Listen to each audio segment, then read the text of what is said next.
కొన్ని జస్ట్ కొన్ని లైన్స్ నేను చెప్తాను. కొన్ని ఆ తెల్లవారుజామున ఇంట్లో నుంచి బయటకు చూస్తున్నాడు. బయటకు చూస్తుంటే కరెంటు లైటు, ఆ కరెంటు స్తంభం లైట్కి చుట్టూతా పురుగులు ముసురుతూ ఉంటాయి కదా.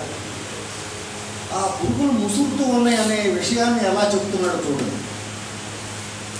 రాత్రంతా ఒంటరిగా బిక్కుబిక్కుమంటున్న సగం వెలిగే వీధి దీపానికి పేరు తెలియని పురుగులేవో ధైర్యం చెబుతున్నాయి. అతి సాధారణ దృశ్యం అది. మనం వీధి లైట్ చూసినప్పుడు చుట్టూ పురుగులు, వీధి లైట్ చుట్టూ పురుగులు ముసురుకున్నాయి అంటే కవిత్వం కాదు. ఇప్పటికే వెలిగి వెలిగి వేసారిపోయి బిక్కుబిక్కుమంటున్నటువంటి ఆ వీధి దీపానికి ధైర్యం చెబుతున్నట్టున్నాయంటే ఈ పురుగులు చుట్టూ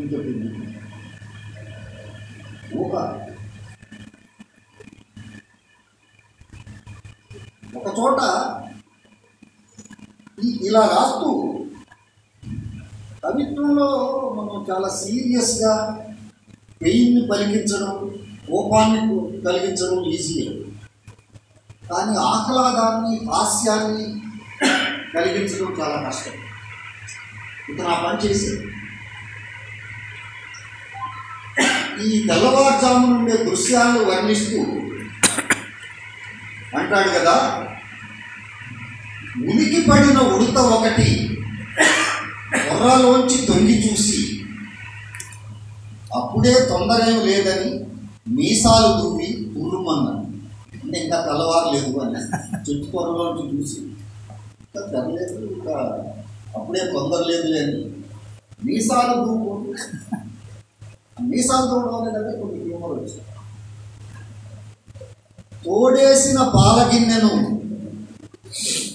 పడదోసిన పిల్లి ఒకటి కారుతున్న మూతి వేసుకొని కారు రోడ్డు దాటి.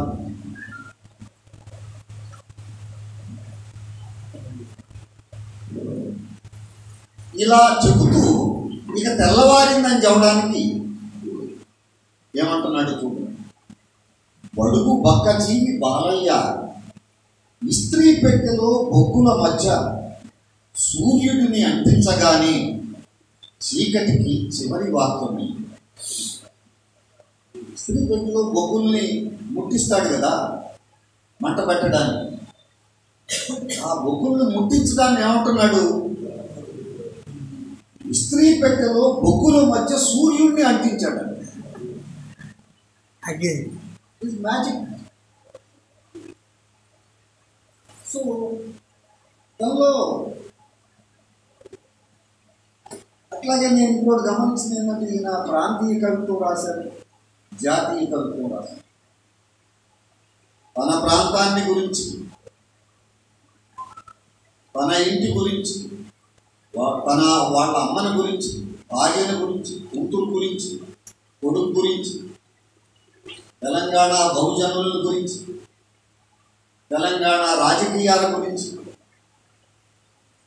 సంస్కృతి గురించి రాసిన కవిత్వం ఒకటి.